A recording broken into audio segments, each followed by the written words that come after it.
फितना तो हिंदुस्तान और उसकी प्रॉक्सीज का ताक़ुब जारी है। एक खबर जो है वो पहलगाम के फॉल्स फ्लैग के हवाले से है, बड़ी अहम खबर है। कल से दोबारा एक आदित्य राजकौल, मैंने आपको एक्सपोज कर चुका हूँ इसको, उसने एक फेक न्यूज़ दी है। जनरल मनोज, उन्होंने एक एतराफ़ किया है, बहुत बड़ा एतराफ़ है। हिंदुस्तान जो है पिछले कुछ अरसे से 3-4 दिनों से जो हरकतें, जो शरारतें करने का सोच रहा है। दोस्तों, मैं हूं जब्बार चौधरी और आप देख रहे हैं आज़ाद डिजिटल। फितना तो हिंदुस्तान और उसकी प्रॉक्सीज का ताक़ुब जारी है। आज के इस वीलॉग में मैं आपको 4 बड़ी खबरें जो है उससे आपको अपडेट करूंगा। 4 खबरें दूंगा। इन 4 खबरें कौन कौन सी हैं? एक खबर जो है वो पहलगाम के फॉल्स फ्लैग के हवाले से है, बड़ी अहम खबर है। दूसरी खबर कल से दोबारा एक आदित्य राजकौल, मैंने आपको एक्सपोज कर चुका हूँ इसको, उसने एक फेक न्यूज़ दी है, उसका ज़रा फैक्ट आपको बताऊँगा। और इसके साथ साथ जो साबिक भारतीय आर्मी चीफ हैं जनरल मनोज, उन्होंने एक एतराफ़ किया है, बहुत बड़ा एतराफ़ है। याद रखिएगा कि कौन एतराफ़ कर रहा है? हिंदुस्तान का एक आर्मी चीफ जो हाल ही में रिटायर हुआ है, वो एतराफ़। और आखिर में मैं आपको वो खबर दूंगा, वो बताऊंगा जो हिंदुस्तान जो है पिछले कुछ अरसे से 3-4 दिनों से जो हरकतें, जो शरारतें करने का सोच रहा है, उसको भी थोड़ा सा ज़रा जायज़ा लेंगे कि उन्होंने इस हवाले से क्या तैयारियां या क्या क्या जो है ना वो प्लान वहाँ चल रहे हैं। तो पहले जनाब, मैं फॉल्स फ्लैग ऑपरेशन वाले पे पूरी तरह आऊँ, ज़रा ये जो आदित्य राजकौल हैं, ज़रा इनको थोड़ा सा मज़ीद एक्सपोज कर लेते हैं। जो इन्होंने झूठी खबर दी, फेक, इन्होंने जनाब कल अपना एक खबर दी, breaking, Indian army has neutralise 1 Pakistani terrorist and injured another in Rajouri sector. अब जनाब ये देख के खबर तो नहीं कहा जी कि बस मुकाबला चल रहा है, मैं बाकी खबरें जो है ना वो बाद में आपको इसकी डिटेल दूंगा। इस वक्त जनाब ये कोई 24 घंटे गुजरने वाले हैं, बल्कि गुजर गए हैं, और कोई इसका फॉलोअप, कोई डिटेल नहीं आई। असल में हकीकत क्या है? असल में हकीकत ये जनाब कि ये जो FIR है ना, वहाँ पर जो FIR होती है ना, वो ज़रा इनको जलील कर जाती है। क्योंकि एक चीज़ मैं बता दूं कि जो इंडियन आर्मी और रॉ है वो, और जो मकबूजा कश्मीर की जो लोकल पुलिस है, इनका आपस का जो इख्तलाफ है वो इनको एक्सपोज कर देता है। पहलगाम फॉल्स फ्लैग ऑपरेशन में भी आपको पता है कि FIR ने मरवाया था इनको, कि FIR में क्या लिखा था और हकीकत में ये क्या कह रहे थे। यहाँ पर भी जो राजौरी में FIR दर्ज हुई, मैं आपको FIR का नंबर बताता हूँ कि वो किस चीज़ की दर्ज हुई है। राजौरी में FIR का नंबर है जनाब 328/2025 under section 223 and 303 Indian penal code के हवाले से। किस चीज़ की FIR है?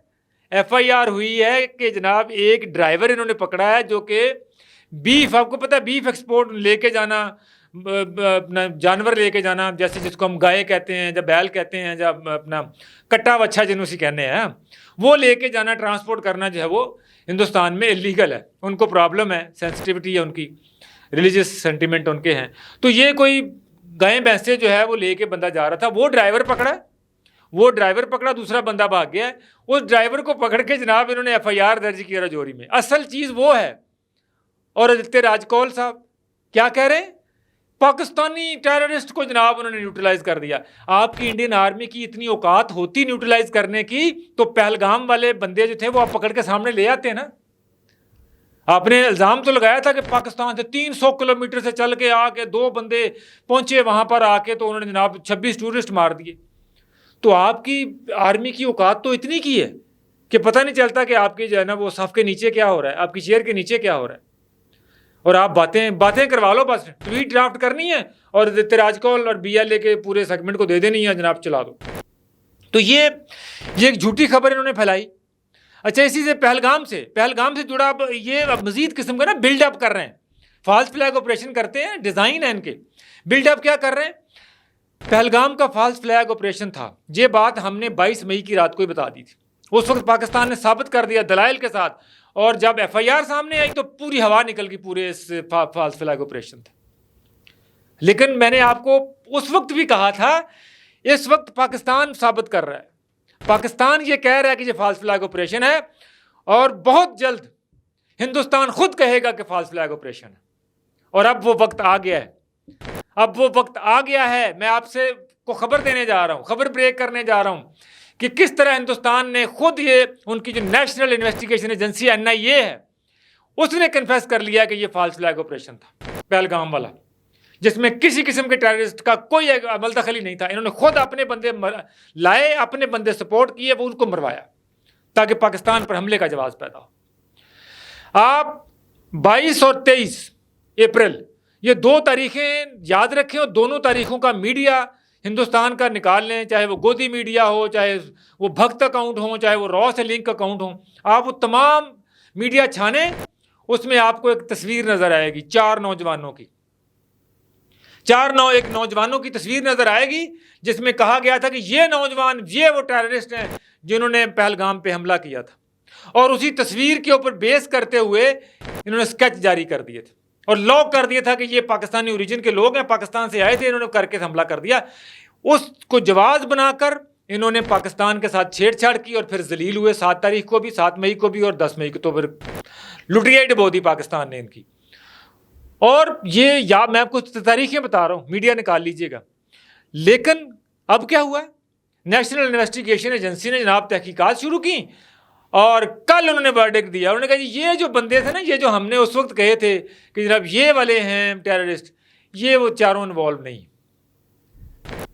ये शर्मिंदगी देखें इनकी, इतराफ देखें इनका कि उस वक्त ऑफ द कफ एक चीज नी जर्क रिएक्शन दिया, 4 लोगों की तस्वीर निकाल के कहा जी कि ये टेररिस्ट हैं, पाकिस्तान से आए थे। आज खुद अपने मुंह से ना ये कह रहा है कि ये लोग इन्वॉल्व नहीं है, ये वो बंदे ही नहीं थे। तो फिर बंदा इनसे पूछे वो किधर हैं, वो कौन थे? 2 महीने गुजर गए, आपके किधर गए सबूत? सबूत नहीं मिलेंगे क्योंकि सबूत है ही नहीं, फॉल्स फ्लैग ऑपरेशन था। और मैं आपको ये भी बात बताऊं, ये भी एक पैटर्न है, ये किसी इन्वेस्टिगेशन का कोई रिजल्ट हिंदुस्तान में कभी नहीं आता, क्योंकि जब भी इन्वेस्टिगेशन होगी खुरा अपने रॉ के हेडक्वार्टर जाएगा। पठानकोट को याद रखिएगा आप, 2015 में पठानकोट पे हमला हुआ, पाकिस्तान पे डायरेक्ट इल्जाम इसी तरह जैसे पहलगाम का लगाया। पाकिस्तान ने एक्सटेंड किया कोऑपरेशन, पाकिस्तान ने कहा ठीक है आप कहते हैं तो ले इन्वेस्टिगेशन कराते हैं। पाकिस्तान ने अपनी सॉइल के ऊपर एक FIR दर्ज की और पाकिस्तान ने यहाँ से CTD का वफद भेजा। हमारे राय ताहर जो है उस वक्त CTD को हेड कर रहे थे, कॉम्पिटेंट पुलिस ऑफिसर, इन्वेस्टिगेशन करने के लिए दिल्ली भेजा। राय ताहर ने जाके वहाँ पर कहा कि चलें आओ जी क्राइम सीन पे चलते हैं।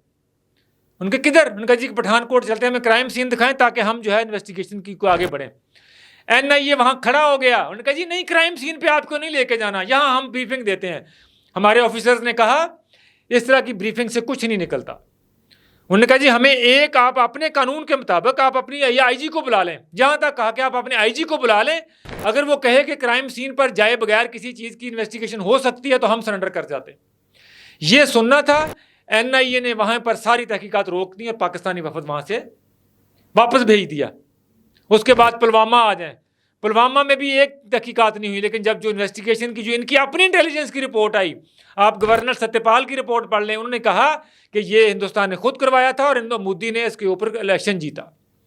सत्यपाल मलिक जो गवर्नर थे मकबूजा कश्मीर के, उनका कोट है, उनका स्टेटमेंट है कि नरेंद्र मोदी ने 2019 का इलेक्शन अपने जवानों की, अपने सेना की डेड बॉडीज पे लड़ा। इसलिए पहलगाम के अंदर भी यही होना था जो हम आपको बता चुके थे। ये बहुत बड़ा इतराफ है NIA की तरफ से, हिंदुस्तान की इन्वेस्टिगेशन एजेंसी की तरफ से बहुत बड़ा एक इतराफ है कि जनाब ये वो लोग नहीं थे, ये लोग होंगे भी नहीं। अब बात इतराफ की चल रही है तो एक इतराफ आपको और भी रख देता हूं। ये इतराफ है साबिक आर्मी चीफ, अभी रिसेंटली रिटायर हुए हैं, जनरल मनोज नरवान। वायर के ऊपर एक आर्टिकल लिखा, मजबूर हो गए इनकी इस मौजूदा जो उनकी रजीम है, मौजूदा जो लीडरशिप है उनकी, आर्मी की हो, एयरफोर्स की हो, नेवल की हो, जो भी हो, इनकी जो इनकी शर्मिंदगी देख देख के साबिक आर्मी चीफ से रहा नहीं गया। इस फितनतुल हिंदुस्तान की जो पॉलिसीज हैं, क्या लिखा वायर पे, एक एक लफ्ज है ना वो देखने का सोचने के काबिल है। मैं नहीं कह रहा, इंडियन आर्मी चीफ लफ्ज सुनिए क्या कह रहा है, India is losing information war, narrative की वार पाकिस्तान गज के जीता है। India is losing information war, US backs Israel host Asim Munir, but ask Delhi to show restraint. उसने कहा नरेंद्र मोदी जी शर्म करें, वो अमेरिका, वो डोनाल्ड ट्रंप जिसके ऊपर आपने सब कुछ निशावर कर दिया, आपने अपना सब कुछ उनको दे दिया, वो अमेरिका जो है वो इजराइल की सपोर्ट कर रहा है और पाकिस्तान के फील्ड मार्शल सैयद आसिम मुनीर को जोहराना दे रहा है वहां पे, और आपको कह रहा है कि जनाब आप बिहेव करें। ये इतना बड़ा इतराफ है आर्मी चीफ की तरफ से, जो हमारे मौकफ को स्ट्रेंथन करता है कि हिंदुस्तान, फितरतुल हिंदुस्तान दुनिया भर में रुसवा हो रहा है, आइसोलेट हो चुका है, जग हंसाई हुई है पूरी दुनिया में इनकी। लेकिन चूंकि बाज नहीं आना, दिमाग में खन्नास और कीड़ा ऐसा भरा हुआ है कि कुछ ना कुछ शरारत करते रहना है, और ये वो शरारत है जिसका बारे में मैं आपको आगाह करने जा रहा हूँ। ये पिछले 2-3 दिन पहले मैंने उस वक्त भी आपसे बात की थी। हमारे बहुत सारी ऐसी इन्फॉर्मेशन आ रही है कि हिंदुस्तान इजराइल के साथ कोऑपरेशन बढ़ा के जो है वो दोबारा पाकिस्तान के ऊपर कुछ शरारत करने की जो प्लानिंग कर रहा है। ये जो कहते हैं ना ऑपरेशन संदूर अभी जारी है, ये इनका उस वक्त तक जारी रहेगा जब तक इनकी पूरी जो है ना वो सुहागनों की मांगों से संदूर नहीं बिल्कुल हम मिटा देते। और अगर इन्होंने ये हरकत की तो ये मिटे गए संदूर सारे इनके, और इसका जिम्मेदार पाकिस्तान नहीं होगा, इसका जिम्मेदार ये नरेंद्र मोदी और इसका पूरा आरएसएस का टोला होगा। ये आरएसएस का चीफ मोहन भगवत होगा जो इनको रोज उंगलियां देता कि लड़ो जंग, लड़ाओ जंग, लगाओ जंग, क्योंकि हमने 100 साल जश्न मनाना आरएसएस का। ये लोग होंगे। ये इंफॉर्मेशन आ रही थी, अब उसका मैं आपको सबूत देता हूं। ये पढ़ें कि इंडिया ने किस तरह जो है वो हज़ारों करोड़ का असलहा इमरजेंसी तौर के ऊपर जो है वो खरीदने का जो कॉन्ट्रैक्ट किया है, और इन कॉन्ट्रैक्ट को एक स्ट्रोक ऑफ पेन के साथ पूरे कवानीन और पूरी ओवरसाइट और एहतसाब और सारा कुछ कवानीन से सारा कुछ बाला बाला कर दिया है कि जनाब 13 नए मिलिट्री कॉन्ट्रैक्ट हुए हैं इमरजेंसी प्रोक्योरमेंट के तहत। कोई कानून नहीं, कोई ट्रांसपेरेंसी नहीं। क्या खरीदने जा रहे हैं ये ज़रा सुन लें, पूरी डिटेल आपको बता रहा हूँ कि इमरजेंसी के तौर पे जो करोड़ों डॉलर के क्या खरीदने जा रहा है। Drone detection and introduction system, drone detect करने का।